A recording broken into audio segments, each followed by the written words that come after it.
حمد و صلات کے بعد میرے نہایت ہی واجب الاحترام اساتذہ کرام اور سامعین ذی وقار، السلام علیکم ورحمۃ اللہ وبرکاتہ۔ آج جس موضوع پر میں نے کچھ گفتگو کرنی ہے، یوں سمجھیے کہ جو سکرات کا وقت ہے، جو موت کی سختیاں ہیں، کیا ہم اسے یاد رکھتے ہیں؟ ایک ایسی حقیقت ہے جسے ہم بھول جاتے ہیں۔ زندگی میں ایسے زندگی گزارے ہوتے ہیں کہ جیسے مرنا ہی نہیں ہے۔ تو آج اسی حقیقت پر کچھ گفتگو کروں گا۔ اللہ کرے کہ فکر آخرت اور آخری جو سفر ہے اس کی تیاری کا ہمارا ذہن بن جائے۔ حجت الاسلام امام محمد بن محمد غزالی علیہ رحمۃ اللہ الوالی لکھتے ہیں کہ بنی اسرائیل میں ایک بڑا مغرور شخص تھا، ایک بند کمرے میں تھا۔ بڑے لوگ ہوتے ہیں نا، ان کے کمروں میں ہر کسی کو آنے کی اجازت نہیں ہوتی، گارڈ سیکیورٹی اجازت کے بغیر کوئی نہیں آ سکتا، اور ان کو اس بات پر بعض اوقات بڑا غرور بھی ہوتا ہے، فخر ہوتا ہے کہ میری گیلری میں کوئی پیر نہیں رکھ سکتا۔ اچانک کمرے میں ایک شخص داخل ہوا، اس مغرور شخص نے زور سے چلا کر کہا، کون ہو؟ کیسے آگے میرے کمرے میں بغیر اجازت کے؟ تمہیں پتہ نہیں میں کون ہوں؟ میں اس واقعے کا خلاصہ عرض کر رہا ہوں۔ تمہیں اجازت کس نے دی میرے کمرے میں آنے کی؟ تو کہتا ہے کہ مجھے اس گھر کے مالک نے اجازت دی ہے، اور میں وہ ہوں جسے کوئی روک نہیں سکتا۔ مجھے بادشاہوں سے بھی اجازت لینے کی ضرورت پڑتی نہیں، میرا دبدبہ مجھے کسی کا دبدبہ ڈرا نہیں سکتا، اور نہ ہی کوئی مجھ سے بچ سکتا ہے۔ اور جب یہ باتیں سنی نا اس مغرور شخص نے، جس کا اسٹائل ہی الگ ہوتا تھا، جو بڑے چلا کر بڑے غصے سے لوگوں سے باتیں کرتا تھا، اب اس کا جو غصہ ہے وہ نیچے آ گیا۔ آپ ہیں کون یہ تو بتائیں، کہیں آپ ملک الموت تو نہیں؟ اللہ اکبر۔ اب حضرت ملک الموت نے فرمایا کہ ہاں میں ملک الموت ہوں، مجھے کوئی دروازہ نہیں روک سکتا، مجھے کوئی گارڈ، مجھے کوئی کرو فر کہیں بھی جانے سے نہیں روک سکتا۔ اب وہ کہتا ہے کہ حضور تھوڑی سی مہلت مل سکتی ہے، اور وہ کہتا ہے حضور تھوڑی سی مہلت مل سکتی ہے۔ تو ملک الموت نے فرمایا کہ تمہاری سانسیں پوری ہو چکی ہیں، اب تمہارا وقت اینڈ ہو چکا ہے۔ تو کہا اچھا پھر یہ تو بتائیں، اگر آپ میری روح قبض کریں گے تو مجھے لے کر کہاں جائیں گے؟ تو ملک الموت نے فرمایا اس مقام پر جہاں تمہیں اپنے اعمال بھیجے ہوئے ہیں، جس طرح کے اعمال کی ادھر لے کر جاؤں گا۔ کہا حضور میں نے تو نیکیاں نہیں کی، کوئی اچھا گھر بھی تیار نہیں کیا ہے۔ تو ملک الموت نے فرمایا پھر تمہیں بھٹکتی آگ کی طرف لے کر جائیں گے، جو تیرا گوشت نوچ لے گی۔ یہ کہہ کر ملک الموت نے اس کی روح قبض کر لی، وہ مردہ ہو کر گر پڑا، گھر میں کوہرام مچ گیا، رونا دھونا مچ گیا۔ حضرت اس واقعے کے راوی ہیں حضرت یزید رقاشی رحمۃ اللہ علیہ فرماتے ہیں، اگر ان سروکاروں کو اس کے برے انجام کا پتہ چل جاتا تو اس سے زیادہ رونا دھونا مچاتے۔ ذرا سوچئے، یہ ہمارے ساتھ بھی تو ہونا ہے نا، کبھی دفتر میں بیٹھے ہوں گے، کبھی گھر میں رہتے ہوں گے، اور پتہ نہیں کبھی کہاں ہوں گے، اور اچانک ملک الموت آ جائیں گے اور ہماری روح قبض کر لی جائے گی، کوئی چانس نہیں ملے گا۔ جس کو مرنا ہو کیا وہ ایسے جیتا ہے جیسے ہم جی رہے ہیں؟ وہ شاعر کہتے ہیں نا، جب اس بزم سے اٹھ گئے دوست اکثر اور اٹھتے چلے جا رہے ہیں برابر، یہ ہر وقت پیش نظر جب ہے منظر، یہاں پر تیرا دل بہلتا ہے کیوں کر، جگہ جی لگانے کی دنیا نہیں، یہ عبرت کی جا ہے تماشا نہیں۔ ہم کیوں نہیں سوچتے کہ ہمیں مرنا ہے؟ ہم کیوں نہیں سوچتے کہ ہمیں دنیا سے جانا ہے اور ادھر جانا ہے؟ ادھر کی ہم تیاری نہیں کرتے۔ آپ کو پتہ ہے کہ سیدنا عثمان غنی رضی اللہ تعالی عنہ عشرہ مبشرہ میں سے ہیں، ذوالنورین ہیں، اور 2 بار نبی پاک سے جنت خریدی ہے، ایسی عظیم ہستی ہیں۔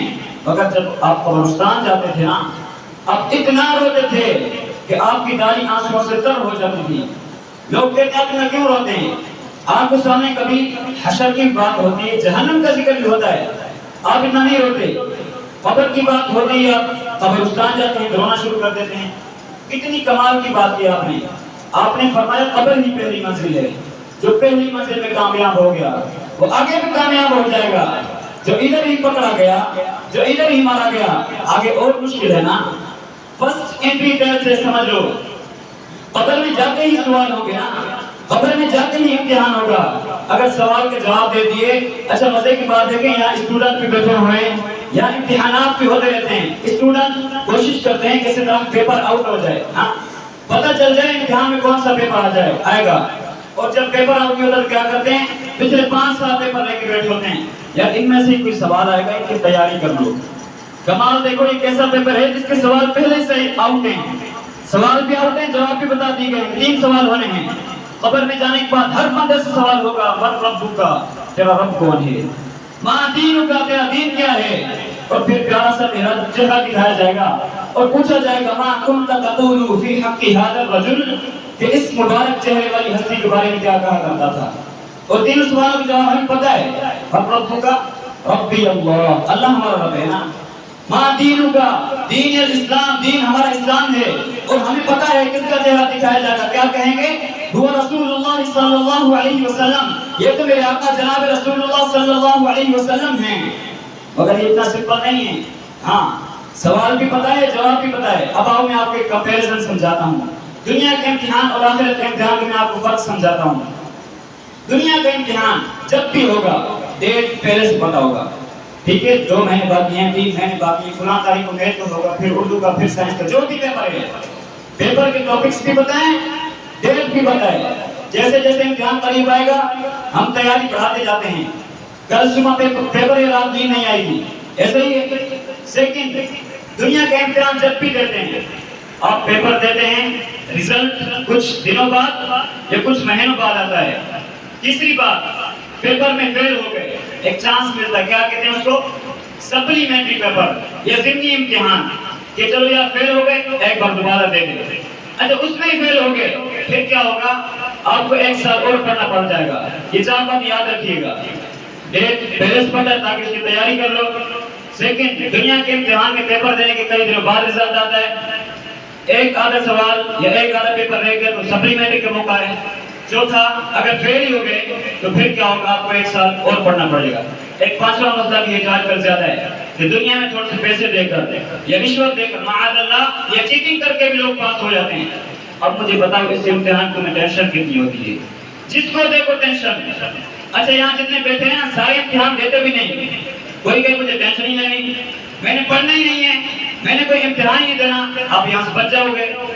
جس امتحان کی میں بات کر رہا ہوں اس سے بچ کوئی نہیں سکے گا، اسکول گیا یا نہیں گیا، کالج گیا یا نہیں گیا، مدرسے گیا یا نہیں گیا، اسے یہ امتحان دینا ہی پڑے گا، کمپلسری ہے۔ اب آؤ دوسری بات، ڈیٹ تو پتہ ہی نہیں، ہو سکتا ہے 10 سال بعد ہونا ہو اور ہو سکتا ہے آج رات ہی ہونا ہو، یہ بھی تو ہو سکتا ہے نا، میں اور آپ میں سے کوئی ایسا بھی بیٹھا ہو جس نے گھر نہیں جانا ہو سکتا ہے یہیں اس کی موت آ جائے اور آج رات اس کی قبر میں گزرے اور آج رات ہی امتحان دینا پڑے۔ مجھے سچ بتاؤ، جس امتحان کی ڈیٹ تمہیں 4 مہینے پہلے ملتی ہے، تم ٹیوشن لیتے ہو، تم جناب گیسٹ پیپر لیتے ہو، اس کی تیاری میں لگ جاتے ہو۔ میں جس امتحان کی بات کر رہا ہوں اس کو تو پتہ ہی نہیں کبھی بھی ہو جائے، تو عقل مند کو ہے تیاری کر کے رکھے، ہمیشہ پریپیئر رہے، جب امتحان ہوگا جواب دے دوں گا۔ اب آؤ دوسری بات، دنیا کے امتحان میں پیپر دینے کے کئی دنوں بعد رزلٹ آتا ہے، قبر کے امتحان میں فوری رزلٹ آئے گا۔ ادھر صحیح جواب دیے، ادھر جنت کی کھڑکی کھول دی جائے گی۔ پتہ ہے فرشتے کیا کہیں گے مرنے والے کو، جو صحیح جواب دے گا نا، نم کا نومت العروس، سو جا کے جیسے دلہن سوتی ہے، اسے قبر ایسے دبائے گی، قبر ہر کسی کو دبائے گی، یاد رکھیے گا، کسی کو ایسے دبائے گی جس سے رب ناراض ہوا، پسلیاں ایک دوسرے میں پیوست ہو جائیں گی، ٹوٹ جائیں گی، مگر کسی کو ایسے دبائے گی جیسے ماں دباتی ہے اپنے بچے کو پیار سے۔ اور جس نے غلط جواب دیا یا جواب نہ دے سکا، انتظار نہیں ہوگا، اسی وقت قبر میں جہنم کی کھڑکی کھلے گی اور آگ برسا دی جائے گی، اسے قبر بہشت کر دے گی۔ اب آؤ تیسری بات، کوئی سپلیمنٹری نہیں ہے، ارے فرشتوں سنو غلطی ہو گئی ہے، ایک جواب غلط ہو گیا، رکو دوبارہ جواب دینا نہیں، اونلی 1 چانس۔ اچھا ادھر نقصان کیا تھا، ایک بار فیل بھی ہو گئے کیا مسئلہ، 1 سال پڑھنا ہے نا، ادھر فیل ہو گئے اب قیامت تک مار پڑی، اب تو رب ناراض ہو گیا نا، اب تو سانپ ہیں بچھو ہیں، کیوں نہ روئے عثمان غنی رضی اللہ تعالی عنہ، خدا کی قسم اس سے کوئی مشکل اور امتحان نہیں۔ اگر عقل تو دیکھو ہماری، دنیا کے امتحان، دنیا کے انٹرویو، دنیا کے آڈٹ رپورٹ، دنیا کے ٹیسٹ رپورٹ، ارے کوئی ہم سے بول رہے، گھبراہٹ شروع ہو جاتی ہے۔ ایک رپورٹ ہم نے قبر میں جا کے دینی ہے، ایک ٹیسٹ دینا ہے، کیسے جواب دو گے؟ دعا ہے کہ اللہ تعالیٰ ہمیں آخرت دنیا کے امتحان کے ساتھ ساتھ آخرت کے امتحان کی بھی تیاری کرنے کی توفیق عطا فرمائے۔ وما علینا الا البلاغ المبین۔